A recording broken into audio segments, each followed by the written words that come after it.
19শে March বুধবার সকালে হইচই ব্যাপার হওয়ারই কথা। প্রায় 9 মাস ইন্টারন্যাশনাল স্পেস স্টেশনে আটকে থাকার পর পৃথিবীতে ফিরে এসেছেন সুনিতা উইলিয়ামস এবং তার সহ মহাকাশচারী বুচ উইলমোর। নাসার ব্রডকাস্টে সোশ্যাল মিডিয়ার দেওয়ালে গোটা পৃথিবী চাক্ষুষ করেছে সুনিতা উইলিয়ামসদের অবতরণ। পোশাকি ভাষায় আমেরিকার ফ্লোরিডা শহরের অনতি দূরে গালফ অফ মেক্সিকোর পেনসাকোলা উপকূলে ক্রিউ 9-এর দৃষ্টিনন্দন স্প্ল্যাশডাউন। অবশ্যই স্পেস এক্সের ক্রিউ ড্রাগন মিশনের এই ছবি একদিকে যেমন ভালোবাসার, স্বস্তির, নিশ্চিন্তের, আবার অন্যদিকে বিজ্ঞান ও প্রযুক্তির অগ্রগতিরও। যদিও ইন্টারন্যাশনাল স্পেস স্টেশনে আটকে যাওয়া, গবেষণার কাজ করা, স্প্ল্যাশডাউনের মাধ্যমে ফিরে আসা নাসার কাছে অতি স্বাভাবিক এবং নিয়মিতই ঘটনা, কিন্তু দীর্ঘদিন সুনিতা উইলিয়ামসদের স্পেস স্টেশনে আটকে থাকা অবশ্যই এক্ষেত্রে বাড়তি উদ্বেগ এবং আগ্রহ তৈরি করেছিল। তাই ক্রিউ 9-এর স্প্ল্যাশডাউন সেলিব্রিটি ইভেন্টের মতো পৌঁছে গেছে দুনিয়ার প্রতিটা বেডরুমে। আর এরকম ঘটনা তো রাষ্ট্রনেতাদের ব্রাউনি পয়েন্ট স্কোরের জন্য ফুল টস ডেলিভারি। সুনিতা উইলিয়ামসদের অবতরণের পর মাঠে নেমে পড়েছেন Donald Trump, Elon Musk, Narendra Modi কিংবা মমতা বন্দ্যোপাধ্যায়রা। ডোনাল্ড ট্রাম্প বলেছেন, কথা দিয়েছিলাম, কথা রেখেছি, ফিরিয়ে এনেছি, বাইডেন তো পারেনি। এলন মাস্ক আবার বলেছেন, আমার কোম্পানি স্পেস এক্সের ক্রিউ 9-এর দৌলতেই তো সুনিতারা ফিরলেন। নরেন্দ্র মোদী বলেছেন, সুনিতা উইলিয়ামস আমাদের গর্ব, ভারতে তার সাদর আমন্ত্রণ। আর আবার মমতা ব্যানার্জি, তিনি বলেছেন, সুনিতা উইলিয়ামস ভারতীয় মেয়ে, তাকে ভারত রত্ন দেওয়া হোক। সুনিতা উইলিয়ামসের দীর্ঘ প্রায় 9 মাস আটকে থাকা ক্রিউ 9-এর দৃষ্টিনন্দন স্প্ল্যাশডাউন আর রাষ্ট্রনেতাদের ক্যাকাফোনির মাঝে সামগ্রিক বিষয়টার একটু তথ্যনিষ্ঠ আলোচনার প্রয়োজন রয়েছে। প্রপাগ্যান্ডাতে ভেসে না গিয়ে ঘটনার গভীরতা বিচার করার প্রয়োজনও আছে। কেবল আবেগ না, যুক্তিবাদের নিরিখে ক্রোনোলজিটা ভেবে দেখার প্রয়োজন আছে। মূলত বাজেট এবং ডিপ স্পেস রিসার্চের রিসোর্স মোবিলাইজেশনের জন্য 2011 থেকেই নাসা তাদের মহাকাশচারী মহাকাশে পাঠানোর জন্য নিজেদের মহাকাশযান তৈরি বন্ধ করে দিয়েছে। বরং তারা কমার্শিয়াল ক্রিউ প্রোগ্রামের মাধ্যমে চুক্তিবদ্ধ হয়েছে এলন মাস্কের স্পেস এক্সের ক্রিউ ড্রাগন স্পেসক্রাফট এবং বোয়িংয়ের স্টারলাইনের সাথে। এদের কাজ নাসার মহাকাশচারী মহাকাশে নিয়ে যাওয়া এবং ফিরিয়ে নিয়ে আসা। সুনিতা উইলিয়ামস এবং বুচ উইলমোর 2024-এর 5ই জুন মহাকাশে গিয়েছিলেন বোয়িংয়ের স্টারলাইন মহাকাশযানে। প্রাথমিকভাবে ঠিক ছিল 8 দিন পরেই তারা ফিরে আসবেন ওই বোয়িং স্টারলাইন মহাকাশযানে, কিন্তু ইন্টারন্যাশনাল স্পেস স্টেশনে পৌঁছানোর পর জানা যায় বোয়িং স্টারলাইনের থ্রাস্টার এবং প্রপালশন সিস্টেমে হিলিয়াম লিকের মতো গুরুতর যান্ত্রিক ত্রুটি তৈরি হয়েছে। দীর্ঘ প্রায় 2 মাস মেরামতির নানান চেষ্টা করার পর 2024-এর অগাস্টে নাসা জানিয়ে দেন বোয়িং স্টারলাইনের মহাকাশযানে সুনিতাদের ফিরে আসার জন্য আর উপযুক্ত নয়। তাই ঝুঁকি না নিয়ে সুনিতাদের ইন্টারন্যাশনাল স্পেস স্টেশনে রেখে বোয়িং স্টারলাইন পৃথিবীতে ফিরে আসে। এখন এই ঘটনার পর যেহেতু বোয়িং স্টারলাইনের কার্যকারিতা এবং নিরাপত্তা নিয়ে বড় প্রশ্নচিহ্ন তৈরি হয়ে গেল, ফলে সুনিতাদের ফিরিয়ে আনার জন্য নতুন যে মহাকাশযান পাঠানো একমাত্র বিকল্প নাসার সামনে ছিল সেই স্পেস এক্সের ক্রিউ 9 ড্রাগন স্পেসক্রাফট।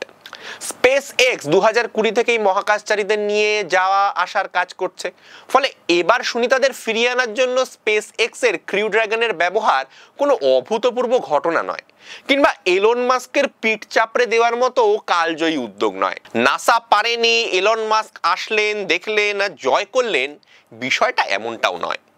পুরোটাই নাসার রুটিন প্রসেসেরই অংশ। প্রাথমিকভাবে স্পেস এক্সের ক্রিউ 9 মিশন শুরু হওয়ার কথা ছিল 2024-এর অগাস্ট মাসেই, কিন্তু বোয়িং স্টারলাইন মহাকাশযান যান্ত্রিক সমস্যার জন্য যেহেতু ইন্টারন্যাশনাল স্পেস স্টেশনে ডকড ছিল, ফলে ক্রিউ 9-এর মিশন শুরু হতে প্রায় 1 মাস দেরি হয়। 28 সেপ্টেম্বর 2024-এ আনুষ্ঠানিকভাবে ক্রিউ 9 মিশন শুরু হয়, কিন্তু ক্রিউ ড্রাগন স্পেসক্রাফটে দুজন মহাকাশচারী ছাড়াও দুটো বাড়তি আসন যুক্ত করা হয় সুনিতা এবং বুচ উইলমোরকে ফিরিয়ে আনার জন্য।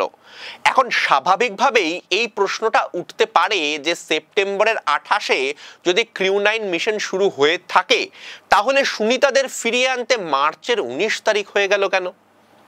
সোজা কথা বলতে গেলে ইন্টারন্যাশনাল স্পেস স্টেশনের নিয়ম কানুনের জন্য। International space station crew rotation পদ্ধতিতে কাজ করে, অর্থাৎ নতুন স্পেসক্রাফট ইন্টারন্যাশনাল স্পেস স্টেশন গিয়ে পৌঁছালে তাদের হাতে দায়িত্বভার বুঝিয়ে দিয়ে পুরনো স্পেসক্রাফট ফিরে আসে। এটাই দস্তুর। সাধারণত এই রোটেশন হয় 6 মাসে। এর মধ্যে দিন 7 একটি হ্যান্ডওভার পিরিয়ডও থাকে। ফলে ক্রিউ 9 সেপ্টেম্বরের 28-এ পৌঁছালেও তাদের মিশন সম্পূর্ণ হতে 6 মাস সময় লাগারই ছিল। এছাড়াও খরচা এবং প্রযুক্তিগত আরও কিছু বিষয়ের জন্য ক্রিউ 9-এর থেকে দ্রুত ফিরে আসা সম্ভব ছিল না। এই 6 মাসে স্পেস এক্স তাদের পরবর্তী স্পেসক্রাফট ক্রিউ 10 তৈরি করেছে।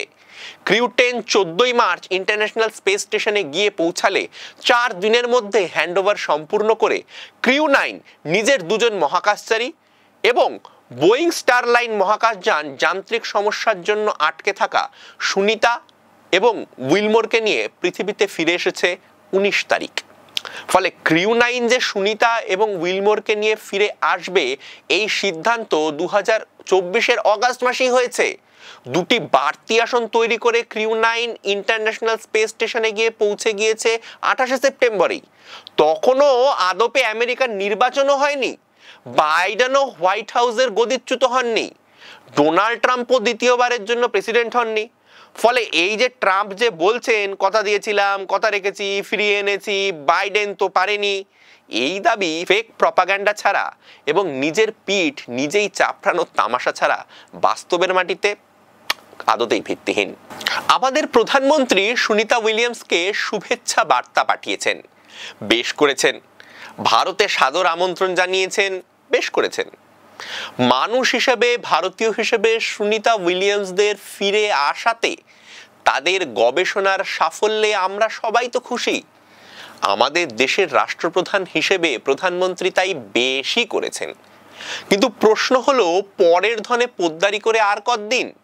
কুয়োর ব্যাঙ সেজে মিথ্যের ফানুষে দেশের উন্নতির গল্প দেওয়া আর কতদিন? বিজ্ঞান প্রযুক্তির গবেষণায় সরকারি উদাসীনতায় বলি হয়ে দেশের উৎকৃষ্ট মেধাদের বিদেশে চলে যাওয়া আর কতদিন? আয়নার সামনে প্রধানমন্ত্রীর দাঁড়াতে আর কতদিন সময় লাগবে? চীন ডিপসিক বানাচ্ছে, বিশ্বকে চমকে দিয়ে কৃত্রিম বুদ্ধিমত্তা অর্থাৎ এআইকে উৎপাদনে ব্যবহার করছে। রাশিয়া নেক্সট জেনারেশন ওরেসনিক মিসাইল বানিয়ে ন্যাটোকে বিপাকে ফেলে দিচ্ছে। কিউবা ক্যান্সারের ওষুধ নিয়ে গবেষণা করছে। জার্মানি রিনিউয়েবল এনার্জি নিয়ে কাজ করছে। ডেনমার্ক ক্লাইমেট চেঞ্জের নতুন দিশা খুঁজছে। আর ভারতের প্রধানমন্ত্রী পার্লামেন্টে কুম্ভ মেলা নিয়ে ভাষণ দিচ্ছেন। তার ভক্তরা প্রপাগান্ডার ছবিতে ছড়ানো ফেক ন্যারেটিভ কিংবা বিকৃত ইতিহাসের এপিসেন্টারে দাঁড়িয়ে ঔরঙ্গজেবের কবর নিয়ে আন্দোলনও করছে। যে দেশ জর্জরিত বেকারত্বে, গরিবিতে প্রতিদিন টাকার দাম পড়ছে, স্টক মার্কেট ধসছে, জিনিসের দাম বাড়ছে, কৃষক গলায় দড়ি দিচ্ছে, সেই দেশের শাসক দলের প্রায়োরিটি হচ্ছে 330 বছর আগে মৃত ঔরঙ্গজেবের সমাধি। সত্যি সেলুকাস, বিচিত্র বিজেপি, বিচিত্র দেশ। এমনিতে বিজ্ঞান মনস্কতার উল্টো স্রোতেই যে প্রধানমন্ত্রী হাঁটেন, সেটা বুঝতে আপনাকে রকেট সায়েন্স জানতে হবে না। গণেশের প্লাস্টিক সার্জারি হোক কিংবা গ্লোবাল ওয়ার্মিং বলে নাকি কিছু হয় না, রাষ্ট্রপ্রধান হিসেবে এসব বিজ্ঞান ও যুক্তিবাদের বুকে ছুরি মারার কাজ মাঝে মধ্যেই উনি করে থাকেন। কিন্তু এগুলো যে নিছক স্লিপ অফ টাং নয়, বিজ্ঞান ও প্রযুক্তিতে আমাদের দেশের ক্রমশ পিছনের দিকে এগিয়ে যাওয়ার নেপথ্যেও যে রাজনীতি রয়েছে, সেটাও আমাদের অনুধাবন করা প্রয়োজন। খেয়াল করুন, 2021-এর নির্বাচনী প্রচারে এসে প্রধানমন্ত্রী নরেন্দ্র মোদী বলেছিলেন, বাংলাতে ধর্মের সম্মান নেই, বাংলাতে ধর্মের সম্মান ফিরিয়ে আনতে হবে। আচ্ছা, ধর্মের সম্মান মানেটা কি? আসলে ধর্মের সম্মান ফিরিয়ে আনতে হবে মানে আপনি ধর্মকে নিয়ে হাসাহাসি করবেন, ব্যঙ্গচিত্র আঁকবেন, এটা চলবে না। বাক স্বাধীনতার নামে বন্ধুর ভুঁড়ি দেখে গণেশের নামে প্যাঁক দেবেন কিংবা কাঁচা কার্তিক বলবেন, এটা চলবে না। বাচ্চারা ঠাকুরের কেন 4টে হাত 5টা মাথা থাকে জিজ্ঞেস করলে আপনি দাঁত কেলিয়ে হাসবেন, এটাও চলবে না। গায়ের রং কালো এমন ঠাকুর খুঁজে পাওয়া যায় না কেন প্রশ্ন করবেন, চলবে না। ধর্ম হলো গার্জেন, ধর্মকে গার্জেনের মতোই ট্রিট করতে হবে, প্রশ্ন করা যাবে না, আঘাতও করা যাবে না। ফলে বিজ্ঞানকে লঘু করা, নতুন প্রযুক্তির গবেষণাকে দুর্বল করা, যুক্তিবাদী গৌরী লঙ্কেশ কিংবা নরেন্দ্র দাভোলকরদের খুন করা, প্রশ্ন করার সাহসকে সমূলে বিনাশ করা, বিজ্ঞান মনস্কতাকে প্রতিদিন আক্রমণ করা, এই সবই যেন হিন্দুত্ববাদী মৌলবাদীদের মোডাস অপারেন্ডি, যার উদ্দেশ্য ধর্মভীরু একটা সমাজ তৈরি করা, যেখানে বিজ্ঞান প্রযুক্তির সঙ্গে যুক্তিবাদের সহাবস্থান থাকবে না, মুক্তমানা সংস্কৃতি থাকবে না, প্রশ্ন করার ক্ষমতা থাকবে না, বিজ্ঞান মনস্কতার চর্চাটাও থাকবে না। আর সেটাই হবে ধর্মের নামে রাজনীতির কারবারিদের আলটিমেট ব্রিডিং গ্রাউন্ড, মৌলবাদীদের আলটিমেট ডেস্টিনেশন।